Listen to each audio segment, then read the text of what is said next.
So now we're on chapter 10. This is called an explosion. And sounds like a bad thing, right? Explosion can't be good. Let's hear. Day after day, the spider waited, head down, for an idea to come to her. Remember, she's trying to think of an idea to save Wilbur's life. Hour by hour, she sat motionless, deep in thought. Having promised Wilbur that she would save his life, she was determined to keep her promise. Charlotte was naturally patient. She knew from experience that if she waited long enough, a fly would come to her web, and she felt sure that if she thought long enough about it, Wilbur's problem, an idea would come to her mind. Just a little picture of Charlotte, head down there. Finally, one morning toward the middle of July, an idea came to her. How perfectly simple, she said to herself.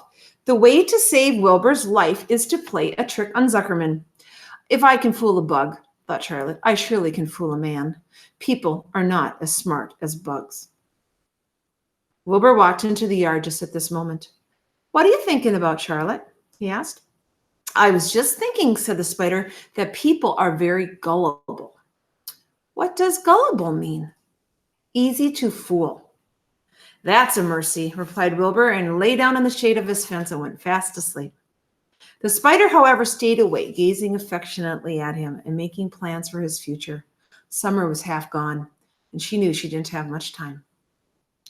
That morning, just as Wilbur fell asleep, Avery Arable wandered into the Zuckerman's front yard, followed by Fern. Avery carried a live frog in one hand. Fern had a crown of daisies in her hair. The children ran for the kitchen. Just in time for a piece of blueberry pie, said Mrs. Zuckerman. Look at my frog, said Avery, placing the frog on the drain board, still holding out his hand for pie. Take that thing out of here, said Mrs. Zuckerman. He's hot, said Fern. That frog, he's almost dead. He is not, said Avery. He lets me scratch him between the eyes. The frog jumped and landed in Mrs. Zuckerman's dishpan full of soapy water. You're getting your pie on you, said Fern. Can I look for eggs in the hen house, Aunt Edith? Run outdoors, both of you, and don't bother the hens. It's getting all over everything, shouted Fern. His pie's all over his front. Come on, frog, replied Avery. He scooped his frog up. The frog kicked, splashed soapy water onto the blueberry pie. Another crisis, groaned Fern. Let's swing in the swing, said Avery. The children ran to the barn. The Zuckermans had the best swing in the country. It was a single long piece of heavy rope tied to the beam over the north doorway. At the bottom end of the rope was a fat knot to sit on. It was arranged so that you could swing without having to be pushed. You climbed a ladder to the hayloft. Then, holding the rope, you stood at the edge and looked down and were scared and dizzy. Then you straddled the knot so that it acted as a seat. You got up all your nerve, took a deep breath, and jumped. For a second, you seemed to be falling to the barn floor below, but suddenly the rope would begin to catch you, and you would sail through the barn door, going a mile a minute, the wind whistling in your eyes, ears, and hair. I'll show you a picture of this real quick.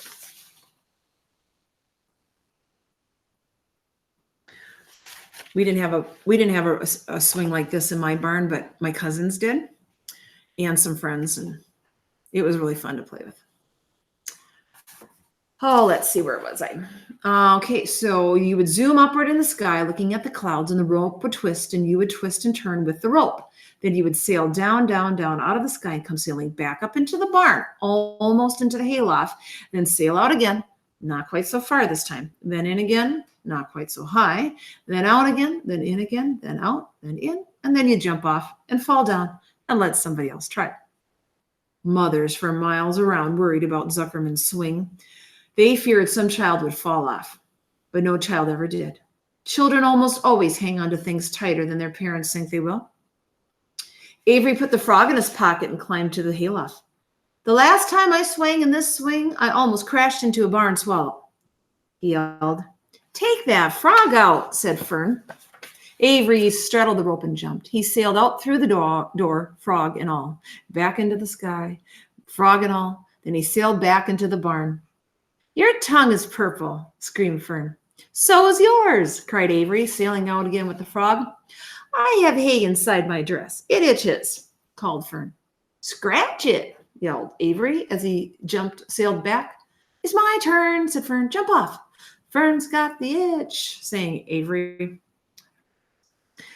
When he jumped off, he threw the swing up to his sister. She shut her eyes and tightened jumped. She felt the dizzy drop, then the supporting lift of the swing. When she opened her eyes, she was looking up into the blue sky and was about to fly back through the door. They took turns for an hour. When the children grew tired of swinging, they went down to the pasture and picked up wild raspberries and ate them. Their tongues turned from purple to red. Fern bit into a raspberry that had a bad-tasting bug in it and got discouraged. Avery found an empty candy box and put his frog in it. The frog seemed tired after his morning in the swing. The children walked slowly up toward the barn. Then they too were tired and hardly enough energy to walk.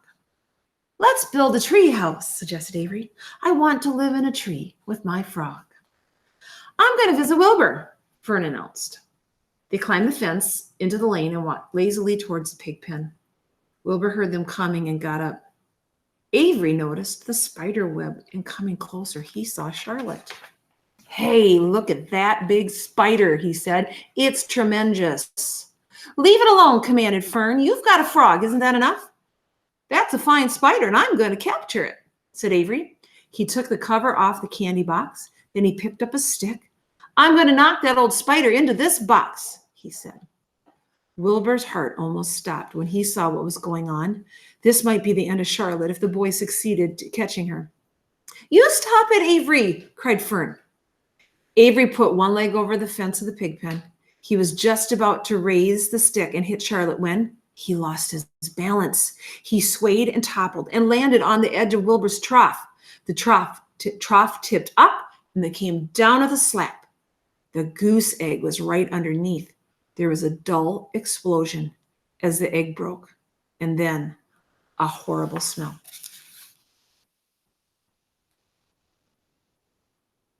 See the egg in Templeton right under here.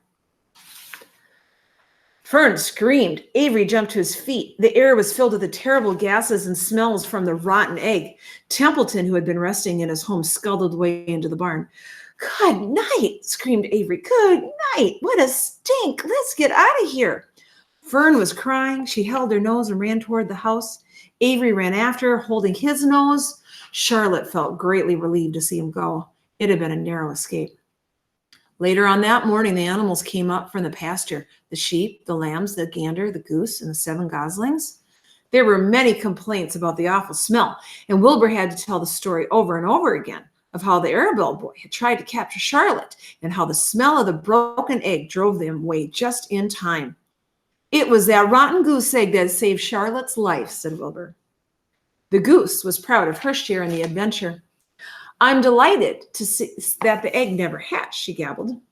Templeton, of course, was miserable over the loss of his beloved egg, but he couldn't resist boasting.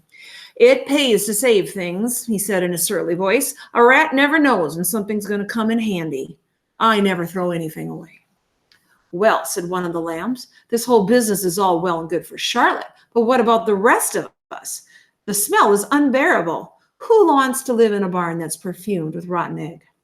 Don't worry, you'll get used to it, said Templeton. He sat up and pulled wisely at his long whiskers, then crept away to pay a visit at the dump. When Lurvy showed up at lunchtime carrying a pail of food for Wilbur, he stopped a few paces short of the pig pen. He sniffed the air and made a face. What in thunder, he said, setting the pail down, picked up the stick that Avery dropped and pried up the trough. Rats, he said. Phew, I might have known a rat would make a nest under this trough. How I hate a rat. And Lurvy dragged Wilbur's trough across the yard and kicked some dirt into the rat's nest, bearing the broken egg and all, Templeton's other possessions. Then he picked up the pail. Wilbur stood off the trough, drooling with hunger. Lurvy poured. The slops ran creamily down the pig's ears and eyes. Wilbur grunted. He gulped and sucked and gulped, making swishing and swooshing noises, anxious to get everything at once. It was a delicious meal. Skim milk, wheat middlings, leftover pancakes, half a donut, the rind of a summer squash, 2 pieces of stale toast, a third of a ginger snap, a fishtail, 1 orange peel, several noodles from a noodle soup, the scum off a cup of cocoa, an ancient jelly roll, a strip of paper from the lining of the garbage pail, and a spoonful of raspberry jello. Wilbur ate heartily. He planned to leave half a noodle and a few drops of milk for Templeton. Then he remembered that the rat had been useful in saving Charlotte's life and that Charlotte was trying to save his life, so he left a whole noodle instead of a half. Now that the broken egg was buried and the air cleared and the barn smelled good again, the afternoon passed and evening came. Shadows lengthened. The cool and kindly breath of evening entered through the doors and windows. Astride her web, Charlotte sat moodily eating a horsefly and thinking about the future. After a while, she bestirred herself. She descended to the center of the web, and there she began to cut some of her lines. She worked slowly but steadily, and while the other creatures drowsed. None of the others, not even the goose, noticed that she was at work, deep in his bed. Wilbur snoozed. Over in their favorite corner, the goslings whistled the night song. Charlotte wore quite a section out of her web, leaving an open space in the middle. Then she started weaving something to take the place of the threads that she had removed. When Templeton got back from the dump around midnight, the spider was still at work. That's the end of the chapter. The next one is called The Miracle.